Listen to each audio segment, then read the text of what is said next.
मास्तर म्हणजे ज्याला आपण माईचा स्तर देतो त्या मास्तर नावाच्या माणसात एक लिंग पिसाट हैवान दडलेला असेल याची कुणी कल्पनाही करणार नाही। अशीच घटना नांदेड जिल्ह्याच्या हदगाव तालुक्यातील तानसा भागात शिक्षकी पेशाला काळीमा फासणारी घटना घडली आहे। या घटनेने संपूर्ण महाराष्ट्र हादरलाय।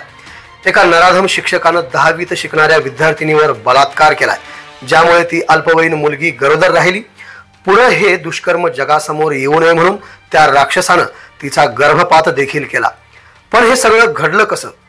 या नराधमाने विद्यार्थिनीवर डाव कसा साधला आणि प्रकरण उघडकीस कसं आलं हे जाणून घेऊया आजच्या या अपडेटमधून। पण तत्पूर्वी सर्वांना एक विनंती असणार आहे, तुम्ही जर या चॅनलवर पहिल्यांदाच आले असाल तर चॅनलला घंटीचे बटन ऑलवर दाबून सबस्क्राइब करायला विसरू नका, जेणेकरून आम्हाला प्रत्येक क्षेत्रातली माहिती बातमीच्या रूपाने तुमच्यापर्यंत पोहोचविण्यासाठी प्रोत्साहन मिळेल। नमस्कार, मी शिवाजीराव गायकवाड आणि तुम्ही पाहताय आवाज बहुजनांचा न्यूज।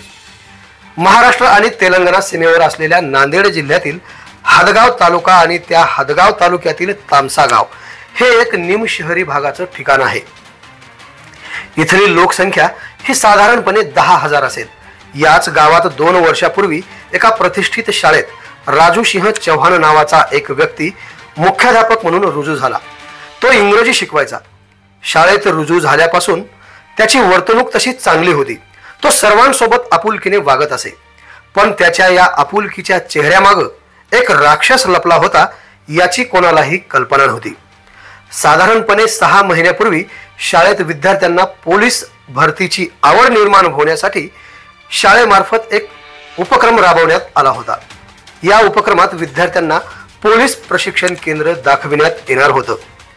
पोलीस प्रशिक्षण केंद्रात विद्यार्थ्यांची सहल जाणार होती। पुढे शाळेची सहल पोलीस प्रशिक्षण केंद्रात गेली सुद्धा, पण त्या दिवशी 10वीत शिकणारी नावाची मुलगी गैरहजर असल्यामुळे तिला आपल्या मैत्रिणीसोबत ते पोलीस प्रशिक्षण केंद्र पाहायला जाता आलं नाही।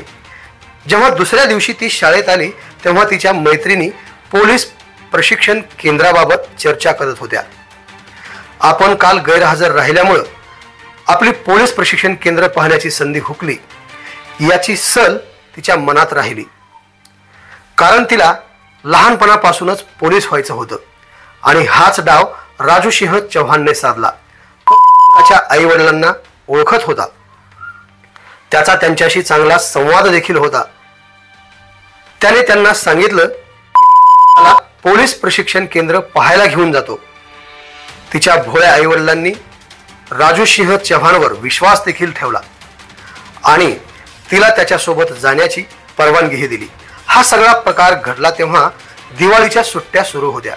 असं सुट्ट्यातच 28 ऑक्टोबर 2024 रोजी राजू सिंह आपली 4 चाकी गाडी घेऊन राहत असलेल्या शेतातील घरी तिला घेण्यासाठी आला।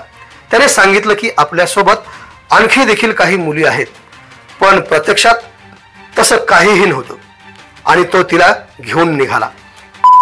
देखील पोलीस प्रशिक्षण केंद्र पाहण्यासाठी उत्साहित होती। त्याने गाडी गावच्या बाहेर जाताच संधी साधली आणि नकळत पाण्याच्या बॉटलमध्ये गुंगीचे औषध मिक्स केलं आणि त्याने ती बॉटल दिली।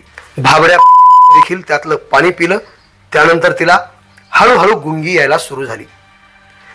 तिला काय होतंय काहीच समजत नव्हतं। तिचं डोकं जड झालं आणि तिला चक्कर येऊ लागली आणि काही मिनिटातच तिनं आपलं भान हरपलं।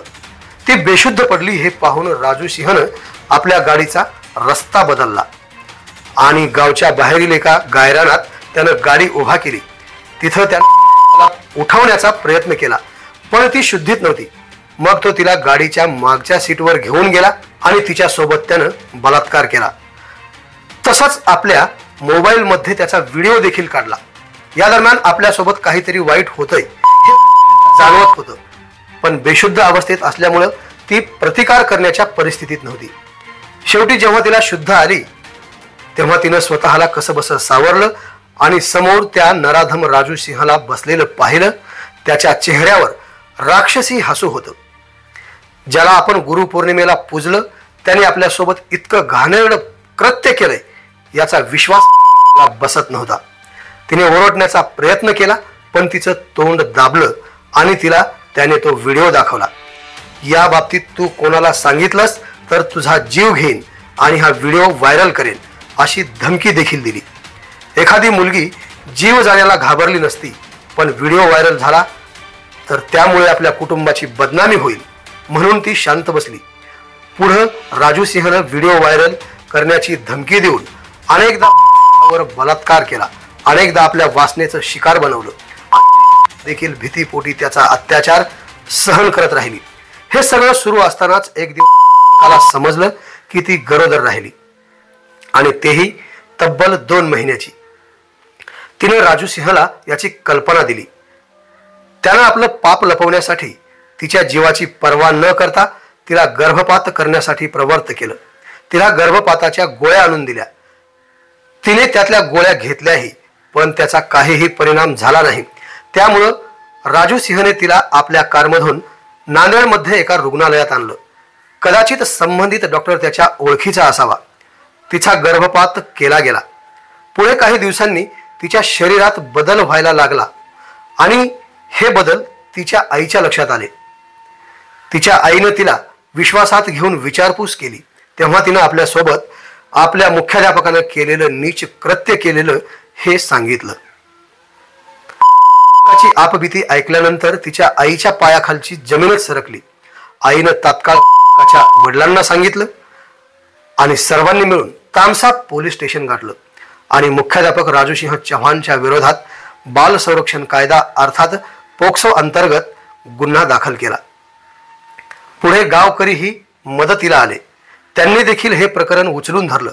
तसंच त्या नराधम मुख्याध्यापकाला फाशीची शिक्षा द्या असं निवेदन देखील पोलिसांना दिलं गेलं। तसंच या घटनेच्या निषेधार्थ एक दिवस बंद देखील पुकारण्यात आला। सध्या राजू सिंह चव्हाण हा फरार आहे। पोलीस त्याचा शोध घेत आहेत। तसंच नांदेडमधील कोणत्या रुग्णालयात गर्भपात करण्यात आला याची देखील कसून चौकशी सुरू आहे। पण या घटनेनंतर काही बाबी समोर येत आहेत, जसं की पालकांनी आपल्या पाल्यांसोबत अत्यंत सुसंवाद ठेवणं अत्यंत गरजेचं आहे, जेणेकरून असा एखादा प्रकार कुठे घडत असेल तर तिथल्या तिथं तो थांबवता येईल। तर यावर तुमची प्रतिक्रिया काय असेल नक्की कळवा कमेंट्सच्या माध्यमातून। तुर्तास इतकेच, इथेच थांबूया। धन्यवाद। आवाज बहुजनांचा।